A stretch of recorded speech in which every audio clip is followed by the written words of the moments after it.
Thank you so much for the opportunity to present today and to be in your meeting.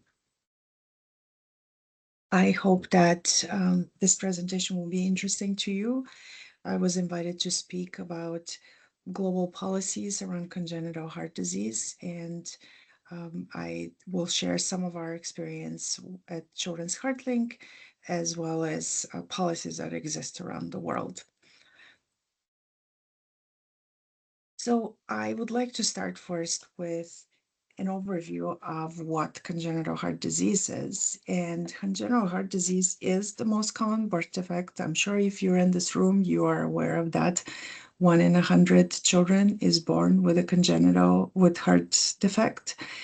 The global burden of disease studies showed us that about 200,000 people die from congenital heart disease every year, that there's over 13 million and a growing number of people living with congenital heart disease around the world.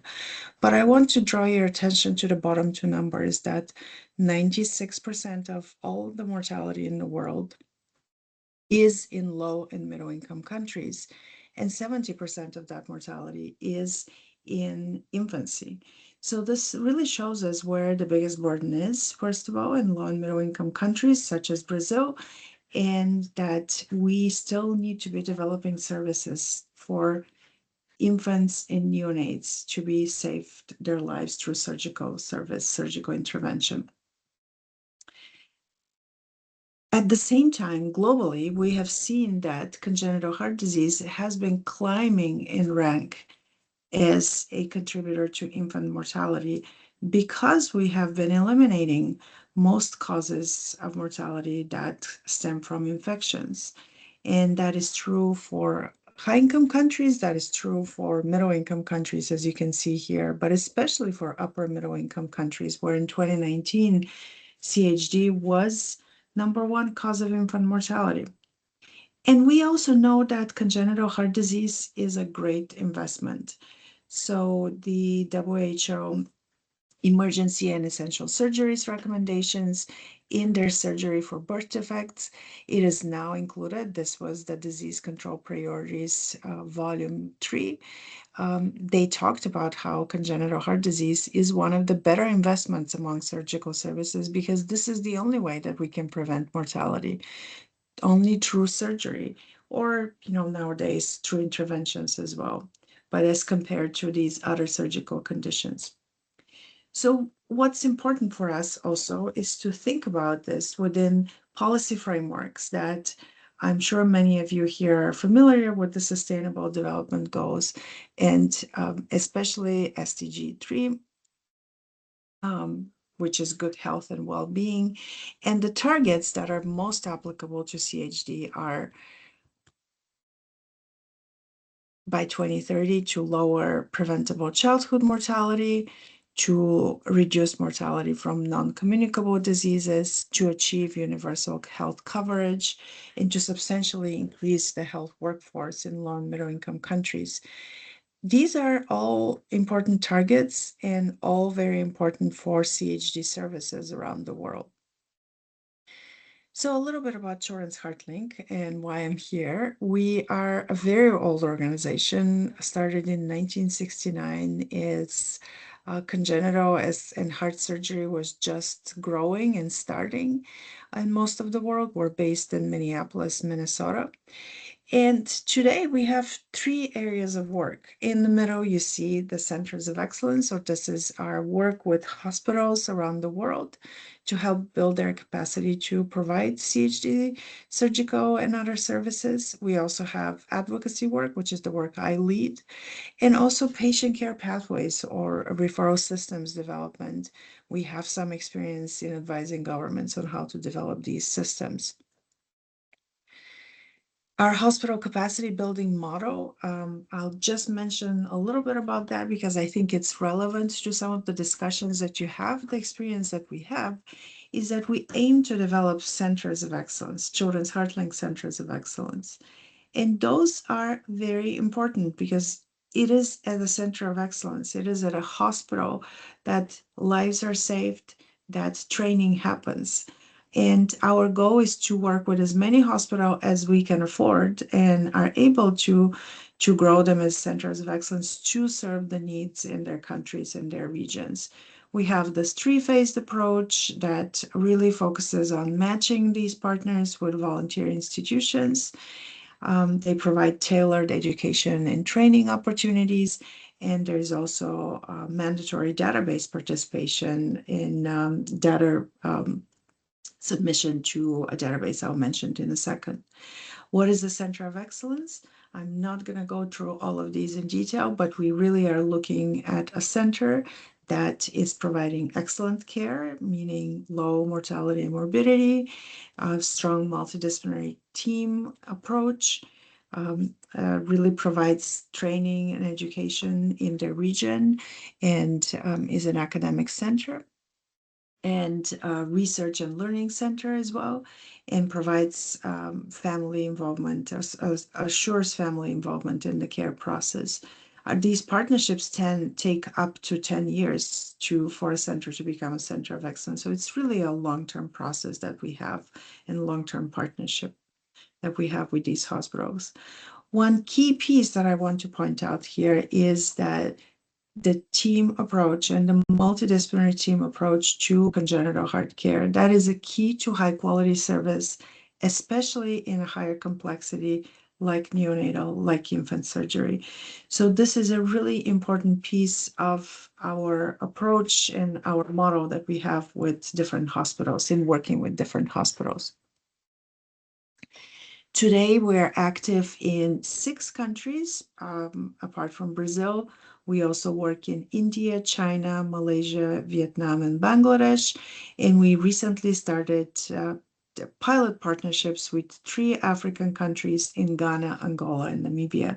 We have 7 centers of excellence, one of which in Brazil, Hospital da Criança e Maternidade in San José do Rio Preto, and 6 other in other parts of the world. This is just a demonstration of where our volunteers come from and what they contribute. They contribute close to $1 million, over $1 million of services, volunteer services in terms of the training and mentoring that they provide. We also work with institutions from the UK, and some of our centers of excellence are really, really excellent trainers and partners in training. So we do work very closely with them in their role once they're named a COE. A very important piece here, as I mentioned earlier, a database participation in the International Quality Improvement Collaborative for Congenital Heart Disease. Possibly some of you are familiar with it. It's an international registry that allows for benchmarking. So every participating hospital can compare their results to the rest of the group, which are all hospitals from low and middle income countries dealing with the same resource constraints as their hospital. Our partner hospitals are expected to join the IQIC and submit their data because it's a big part of the evaluation of the hospital's progress. So onto Brazil, Children's Heart Link has been working in Brazil since 2009. Our first partner was Hospital da Criança e Maternidade in San José do Rio Preto. They became a center of excellence in 2021. And since then, we've started working with Hospital da Macediana, INCOR in São Paulo, Real Hospital Português, and INC in Rio. Our partners actually serve close to 30,000 patients every year, and they provide close to 3,000 surgeries and 700 interventions, which is a big number, a significant number of all the pediatric and congenital cardiac surgery that is done in your country. So we're really proud of our partnerships and long-standing commitment to your wonderful country. A bit about the data, and I'm sure some of this you have seen, but I do like to use the global burden of disease data.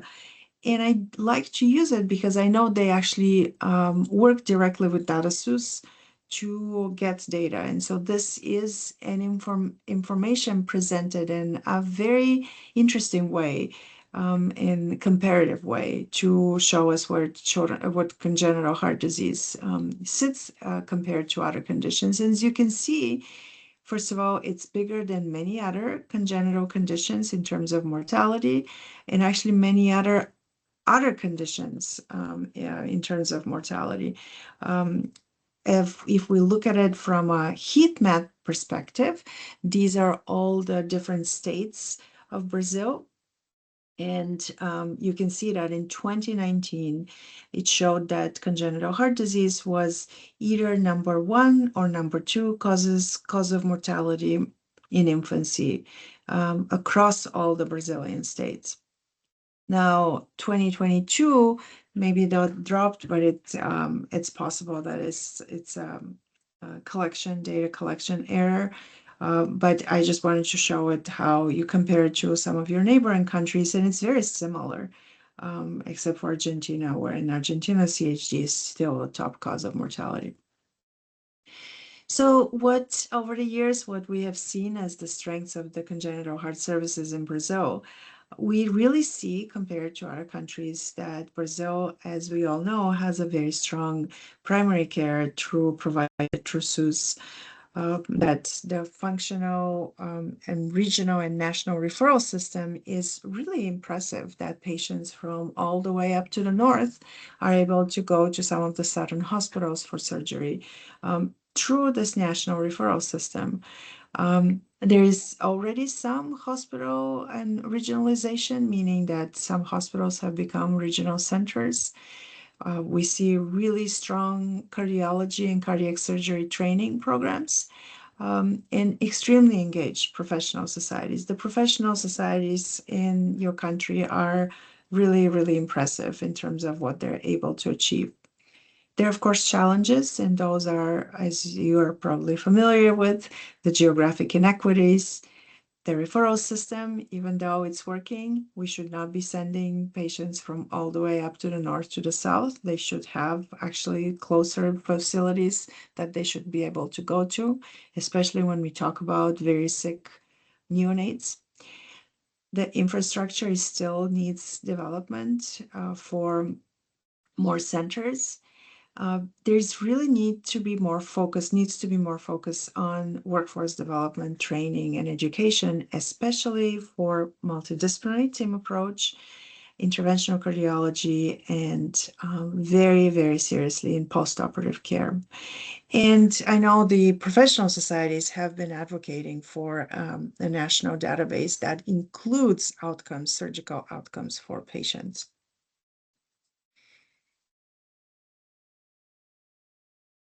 Again, one more slide with data, and I'll move on to the policy examples. Brazil is no different than the other countries, than the rest of the world. And as you can see, the biggest impact we can have is in the first year of life. So this is what we need to focus on, is developing, finding babies on time, finding babies early, newborns early, and referring them to as close as possible center with equal quality across the country. So we propose a vision for congenital heart disease in Brazil to be ensuring universal access to safe, timely, and affordable congenital cardiac care for all. And the goal would be a national strategy or national action plan for congenital cardiac care. So now a few examples I'll share with you about how we make those recommendations. So first I'll start with our learning as an organization. Children's HeartLink has been actually promoting this population-based approach, which if you are in public health, you will understand very well what I'm talking about. That traditionally congenital heart disease was considered a surgical condition. This is a surgical condition with very acute management. The individual presents and gets surgical treatment. We really focused on volume and treat as many patients as possible. It doesn't matter where and how they come to you. That pediatric was actually an outgrowth of adult care, of adult surgery, which historically is not true, because cardiac surgery started with pediatrics, started with the blue babies, not with adult surgery, but unfortunately, adult surgery has taken over the field. There's limited to those who actually get to the hospital there, so accessibility is not ideal. And sustainability is not great. And what we propose is population-based approach, which really aims to improve outcomes for all with CHD, that really focuses on equity through universal early detection and access to treatment and referral to treatment. So this means universal screening, organized referral and care coordination, regionalized high volume specialized hospitals. You'll hear me mention this a number of times.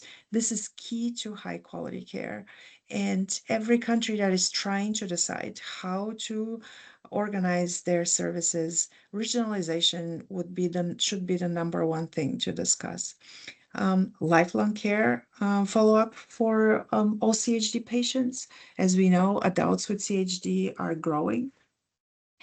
And as a number across the world, this really seeks to eliminate any disparities so everyone has the same access, aims for long-term system strengthening, long-term successes depend really on sustained political and financial commitment, which can be a challenge, of course, and involves workforce planning. If you work for any government, you know what workforce planning is. So the challenges of both systems, you can see them here, but really a population-based approach would be the most optimal way of distributing resources that are already very in short supply across the healthcare system. So for national CHD strategy in Brazil, we definitely would recommend regionalization, increasing surgical capacity, developing a national registry, developing clinical standards, and plan to train and sustain the workforce. Workforce planning is something that many countries overlook. So now on to a few examples from around the world. The first one comes from India, the RBSK program, which was introduced in 2013 by the Ministry of Health. And it was introduced as a program that different states in the country can choose how to implement. We worked with the state of Kerala, which is a state in a most southern tip of the country, one of the two most southern states. So Kerala did in 2012 an assessment of what are babies or children dying of, and of course they found congenital heart disease at that point was a big contributor, and so they decided that in order to achieve their own sustainable development goal targets, they need to invest and improve congenital heart services referral programs.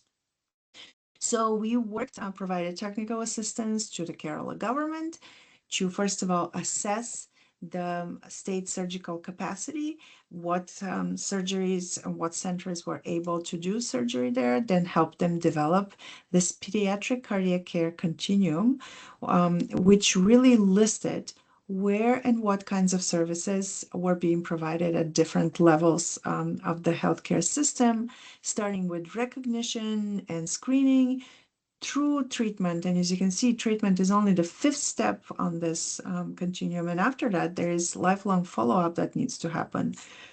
We worked with them on some health worker training, especially around screening, detection, and referral, helped foster some public-private partnerships with the government contracted with private hospitals to provide some of the surgery because there were not enough public hospitals doing that, and really focused on quality outcomes and accountability for each participating center by them developing actually a statewide patient registry. So every child with congenital heart disease gets registered in that registry, and they get tracked for the rest of their life.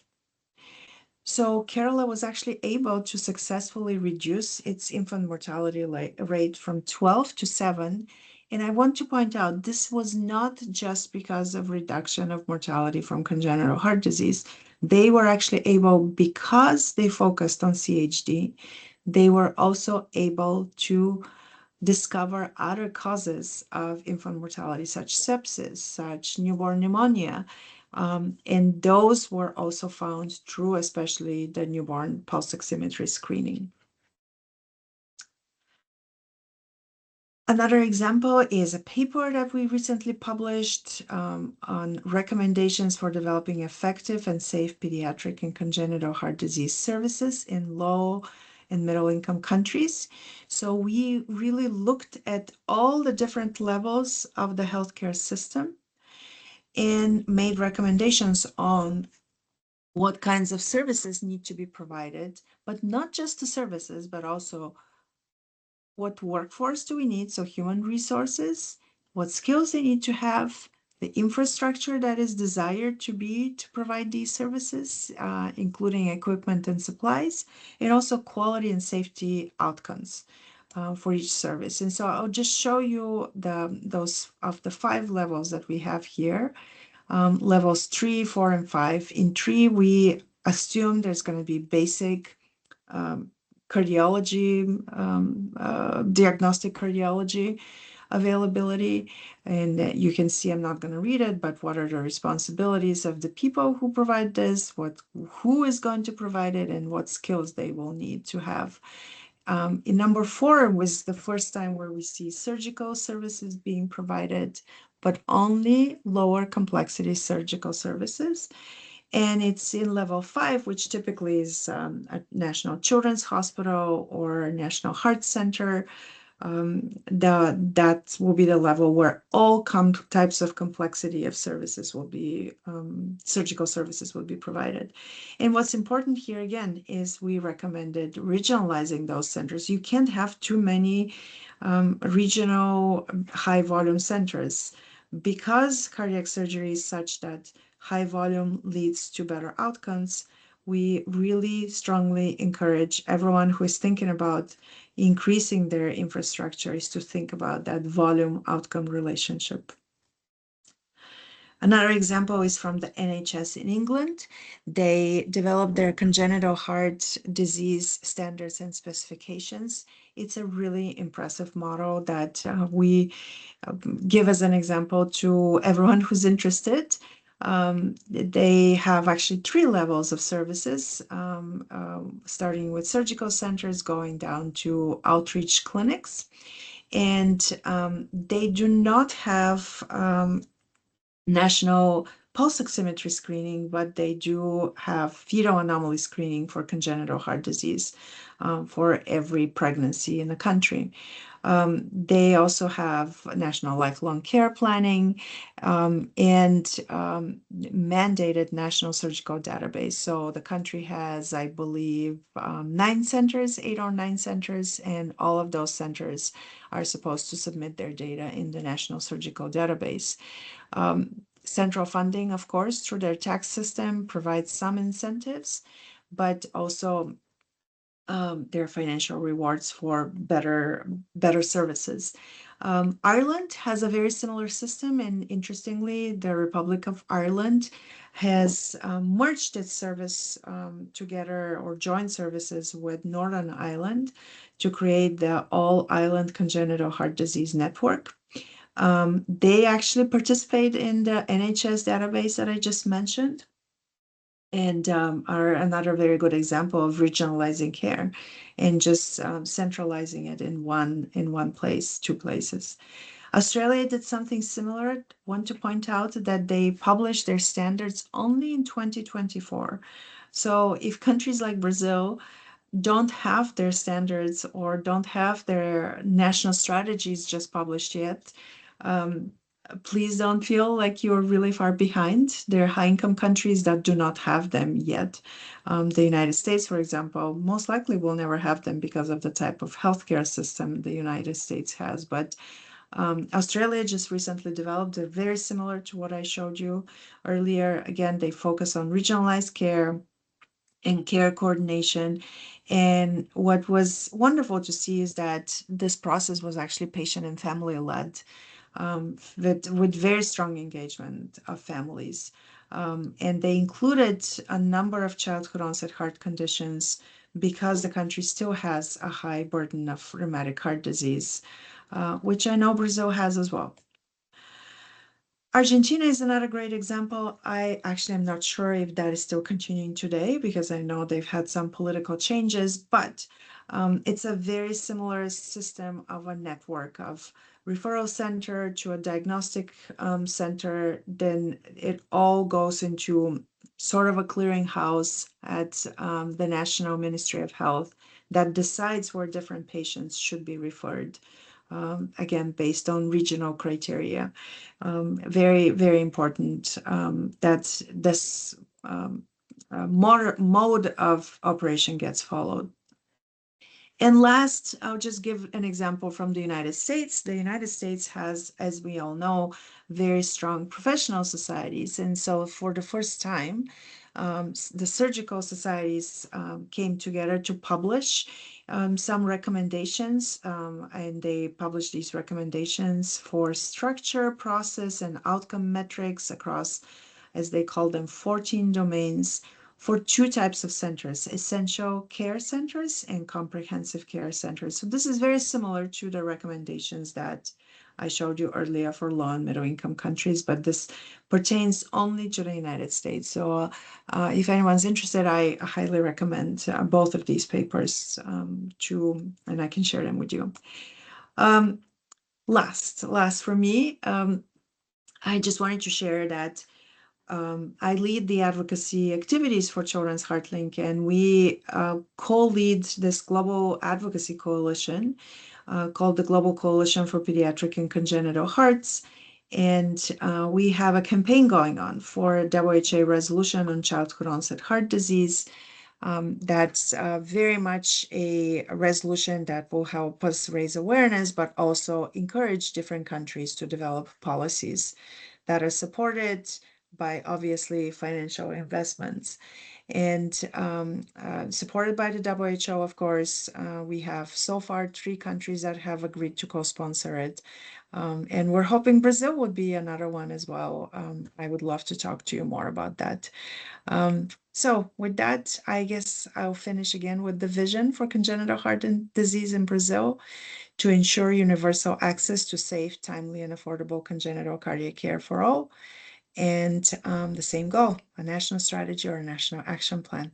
Thank you again for this opportunity. I look forward to a conversation with you and questions later.